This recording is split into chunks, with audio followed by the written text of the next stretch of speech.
বন্ধুরা, আজকে এই ভিডিওতে খুব ইম্পর্টেন্ট একটা টপিক নিয়ে আলোচনা করবো বা ধরতে পারেন এটা একটা সম্পূর্ণ ছোটো একটা ডিসকাশন। তো আজকে ইন জেনারেল যেসব টপিক নিয়ে আমরা কথাবার্তা বলি, তো সেই সমস্ত টপিক নিয়ে আজকে কথাবার্তা বলবো না। আজকে কথা বলবো বর্তমানে দেশের পরিস্থিতি আর ভবিষ্যৎ নিয়ে।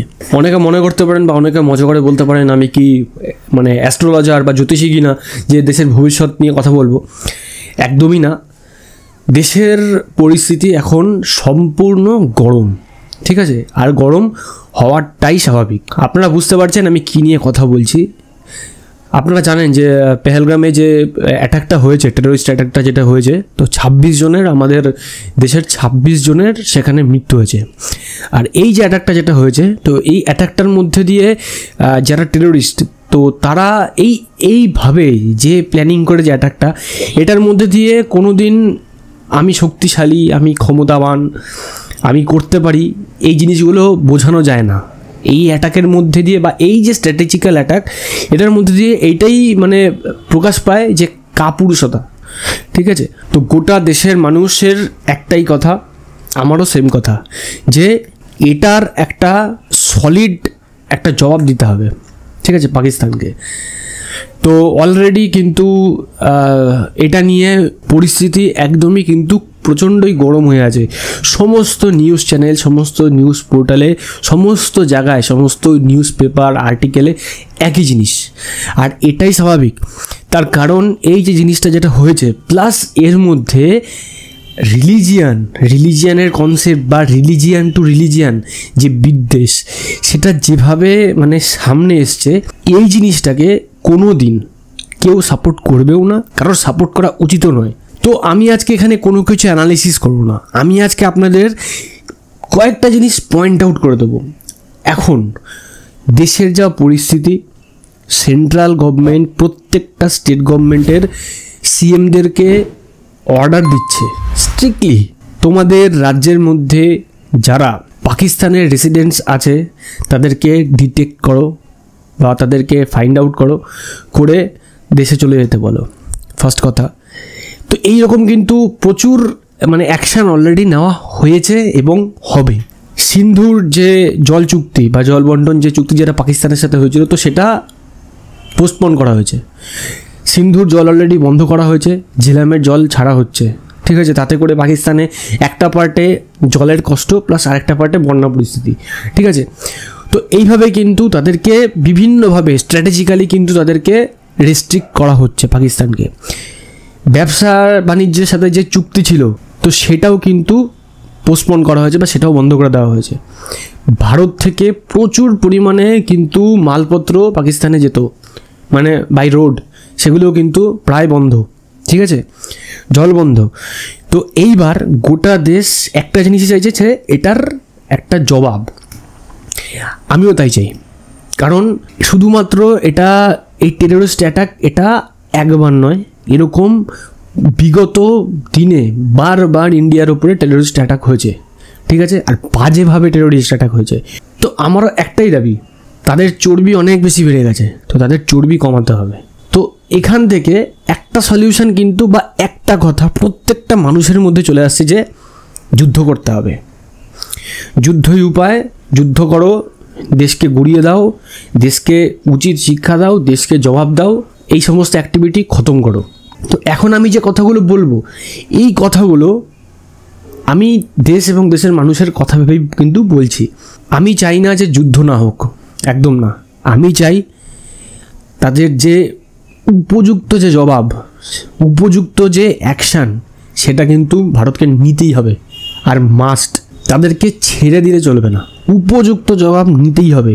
এমন কিছু ইনস্ট্যান্স সেখানে ক্রিয়েট করতে হবে যেখানে এর নেক্সট প্রজন্ম, মানে পাকিস্তানে যারা টেরোরিস্ট বা এই ধরনের অ্যাক্টিভিটি যারা করে, তাদের নেক্সট প্রজন্ম যেন এই এক্সাম্পল দেখে যেন তাদের শরীরে রক্ত শুকিয়ে যায়। এই রকম কিছু একটা এক্সাম্পল ক্রিয়েট করে দিতে হবে, তবে গিয়ে এদের উচিত শিক্ষা হবে। এইবার বিষয় হচ্ছে যে যুদ্ধ। এখন পরিস্থিতি এমন একটা জায়গায় দাঁড়িয়েছে, আমাদের ইন্ডিয়ান আর্মি পুরো রেডি, একদম ফ্রন্ট লাইনে। তারা জাস্ট একটা অর্ডারের অপেক্ষা করছে, পুরো রেডি, ঠিক আছে, জাস্ট অর্ডারের অপেক্ষা। অর্ডার আসবে, অ্যাকশান শুরু। Indian navy ready, Indian air force ready. Just order আসবে, স্টার্ট অ্যাকশন, ঠিক আছে। এর ফলে যদি দেশের মধ্যে যুদ্ধ সৃষ্টি হয় বা যুদ্ধ স্টার্ট হয়ে যায় দুটো দেশের মধ্যে, কে কাকে সাপোর্ট করবে সেটা আমি এখন এখানে আসছি না, তো সেটা এখন মানে ভীষণ একটা কন্ট্রাডিক্টরি বিষয়। তো কখন কে কাকে সাপোর্ট করবে বা কার পেছনে চলে যাবে, তো সেটা আপনারা খুব ভালো মতোই জানেন। আমি খালি এইটাই বলতে চাইছি, যদি যুদ্ধ স্টার্ট হয় তাহলে আমাদের দেশের পরিস্থিতি কী হবে। আমি পাকিস্তানের পরিস্থিতি নিয়ে কিন্তু কথা বলছি না, ওর পরিস্থিতি কথা বলার জায়গা নেই, ওর হারানোর কিছু নেই, ওর থাকারও কিছু নেই, ঠিক আছে। তো আমি এখানে বলতে চাই শুধুমাত্র ইন্ডিয়ার যে পরিস্থিতি, যদি যুদ্ধ হয় সেই লেভেলের, তাহলে কি হতে পারে। তো ফার্স্টে যেটা হবে সেটা হচ্ছে আমাদের ইন্ডিয়ান ইকোনমির উপরে একটা বাজেভাবে কিন্তু এফেক্ট পড়বে।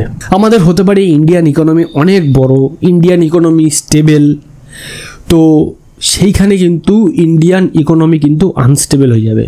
তার কারণ যখন কোনো দেশের মধ্যে বা কোনো দুটো দেশের মধ্যে বা তিনটে দেশের মধ্যে যখন কোনো যুদ্ধ মানে শুরু হয়, আপনারা এর আগে ইসরায়েলের যুদ্ধ দেখেছেন, তো এরকম প্রচুর যুদ্ধ আপনারা মানে টিভি নিউজ চ্যানেলে বা দেখেছেন অন্য অন্য দেশের মধ্যে।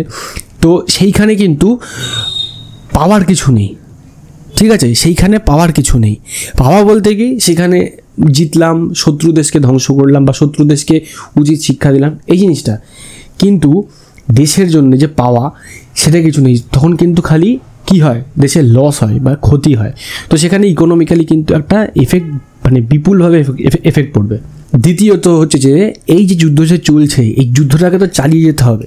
আমাদের ইন্ডিয়ার কাছে প্রচুর পরিমাণে রসদ আছে যুদ্ধ করার জন্য, যুদ্ধ চালানোর জন্যে, কিন্তু সেই যুদ্ধটা যদি অনেক দিন ধরে কন্টিনিউ চলতে থাকে, তখন কিন্তু ইন্ডিয়ার যে বাজেট বা আমাদের যে বাজেট আছে, তো সেই বাজেট থেকে ধরুন স্বাস্থ্য মানে হেলথের পিছনে বাজেটে কিছু টাকা ধরা আছে, যে হেলথের পিছনে এত টাকা খরচা করবো, এডুকেশনে আমি এত টাকা খরচা করবো, বা আরও যে সমস্ত সেক্টর আছে, তো প্রত্যেকের পিছনে কিন্তু টাকা কম বেশি কিছু ধরা থাকে।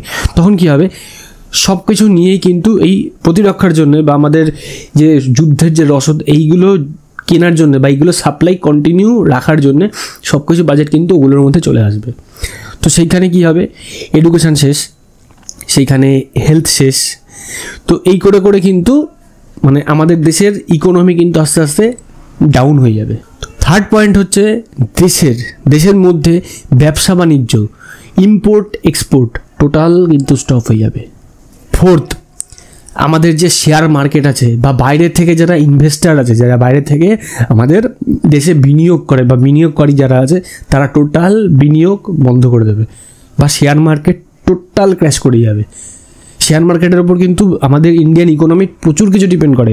আপনারা জানেন যে পেহেলগামের যে ঘটনাটা হয়েছে, এরপরে কিন্তু পুরো শেয়ার মার্কেট কিন্তু পুরো ফ্র্যাজাইল হয়ে গেছে। তো যদি যুদ্ধ লাগে তাহলে কিন্তু শেয়ার মার্কেট পুরো ক্র্যাশ করবে। আর বাইরে থেকে যারা মানে ফরেন ইনভেস্টার যারা আছে, তারা কিন্তু তাদের ইনভেস্টমেন্ট তুলে নেবে বা সরিয়ে নেবে। তো তখন কিন্তু ইকোনমি কিন্তু পুরো আনস্টেবল ফ্র্যাজাইল হয়ে যাবে। ফিফথ পয়েন্ট, আমাদের এগ্রিকালচারের ওপরে এফেক্ট পড়বে। আমাদের দেশের যে এগ্রিকালচার আছে, সেই এগ্রিকালচারের ওপর এফেক্ট পড়বে। ঠিকমতো এগ্রিকালচার করতে গেলে যে ঠিকমতো সাপ্লাই পাবে না। তার কারণ কি, ট্রান্সপোর্টেশন সেইখানে কিন্তু ইন্টারাপ্টেড হবে, ট্রান্সপোর্টেশন বিঘ্নিত হবে, সাপ্লাই পাবে না। হয়তো ফসল ফলাচ্ছে বা ফসল ফলিয়েছে, সেটা যে পাঠিয়ে বিক্রি করা হবে না, ব্যবসা বাণিজ্য বন্ধ, ট্রান্সপোর্টেশন বন্ধ, কারণ দেশের মধ্যে তখন জরুরি পরিস্থিতি মানে ইমার্জেন্সি সিচুয়েশান।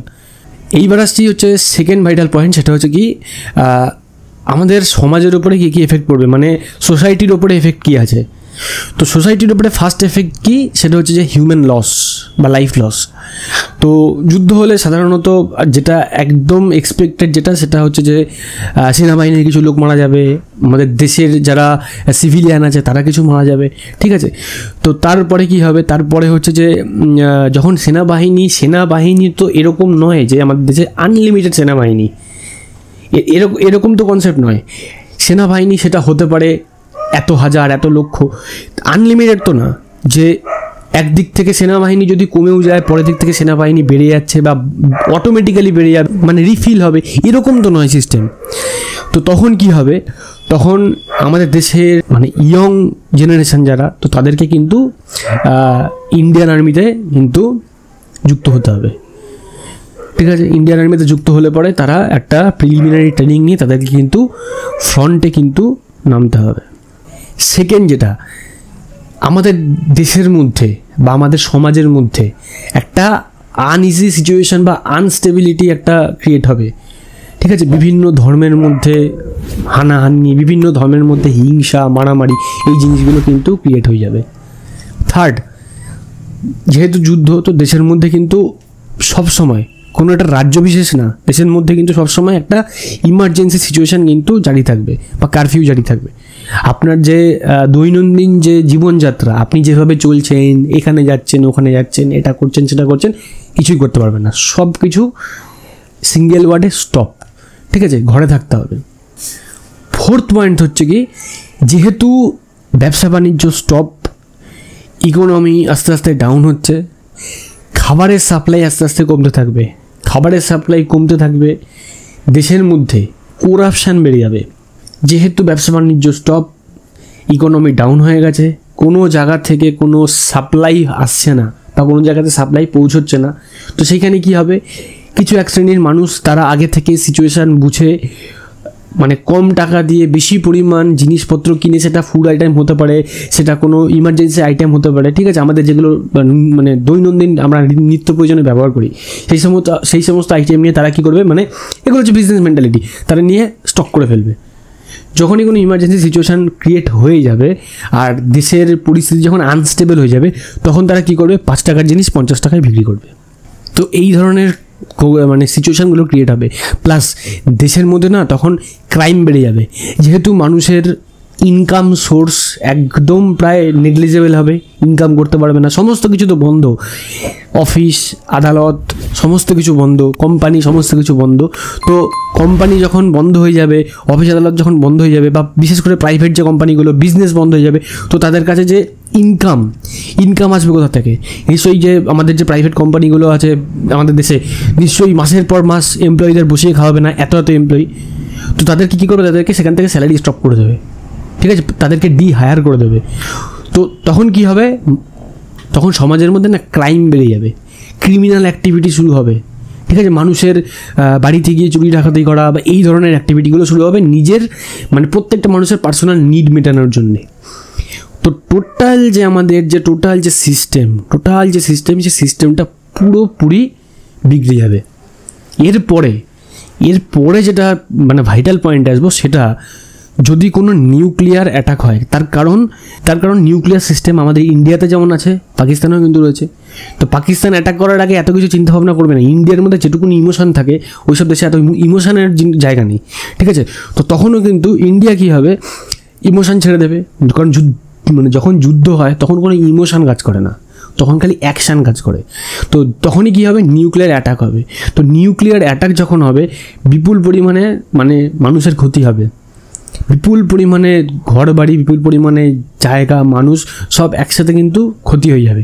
প্লাস এর যে সুদূরপ্রসারী এফেক্ট, সেটা কিন্তু পড়বে হচ্ছে নেক্সট জেনারেশানের উপরে।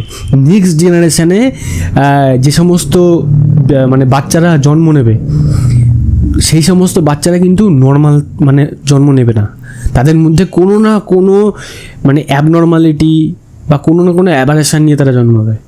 কোনো বাচ্চা কোনো সুস্থ জন্মাবে না, তার কারণ আপনারা হয়তো বিগত দিনে ইতিহাসে পড়েছেন যে হিরোশিমা আর নাগাসাকিতে যে নিউক্লিয়ার অ্যাটাক হয়েছিল বা বিস্ফোরণ হয়েছিল, তো তার যে এফেক্ট সেটা কত বছর পর্যন্ত কিন্তু সেটা স্থায়ী ছিল সেখানে, মানে সেই এফেক্টটা বাচ্চাদের মধ্যেও কিন্তু চলে এসেছিলো। তো তাতে করে কি যে নেক্সট যে প্রজন্ম বা আগামী প্রজন্ম কিন্তু পুরোপুরি কিন্তু বিকলাঙ্গ বা পঙ্গু হয়ে যাবে। তো আমার আজকে ভিডিওতে আলোচনা করার মেন উদ্দেশ্যগুলো ছিল শুধুমাত্র এই পয়েন্টগুলোকে আপনাদেরকে জানানো বা পয়েন্ট আউট করা, যে যদি ইন্ডিয়াতে যুদ্ধ শুরু হয় বা ইন্ডিয়া যদি যুদ্ধ স্টার্ট করে বা যদি ইন্ডিয়া যদি যুদ্ধের পরিস্থিতি ইনিশিয়েট করে, তো তবে ইন্ডিয়ার সিচুয়েশান কি হতে পারে ইন্ডিয়ার প্রচুর মানে বন্ধু দেশ আছে যারা ইন্ডিয়াকে সাহায্য করবে, কিন্তু যে দেশের মধ্যে মানে যে দেশকে সেন্টার করে যুদ্ধ হচ্ছে সেই দেশের তো মানে 100% ক্ষতি তো হবেই। তো সেই জিনিসগুলোই আজকে পয়েন্ট আউট করার জন্য মেনলি এই ভিডিওটা করা, ঠিক আছে। তো আবারও বলছি, আমার উদ্দেশ্য এইটা নয় যে যুদ্ধ রেস্ট্রিক্ট করো বা যুদ্ধ বন্ধ করো ঠিক আছে, সমঝোতা করো, এই জিনিসটা নয়। অ্যান্সার বা জবাব টেরোরিস্টদের দিতেই হবে, বা যে দেশ থেকে অ্যাটাক হয়েছে সেই দেশকে জবাব দিতেই হবে 100% অ্যাট এনি কস্ট। বাট যদি যুদ্ধ হয় তাহলে কিন্তু এই যে পরিস্থিতিগুলো, এইগুলো আমাদেরকে, ইভেন আমাদের যে নেক্সট প্রজন্ম যেগুলো আসবে তাদেরকেও কিন্তু এই পরিস্থিতিগুলোকে ফেস করতে হবে।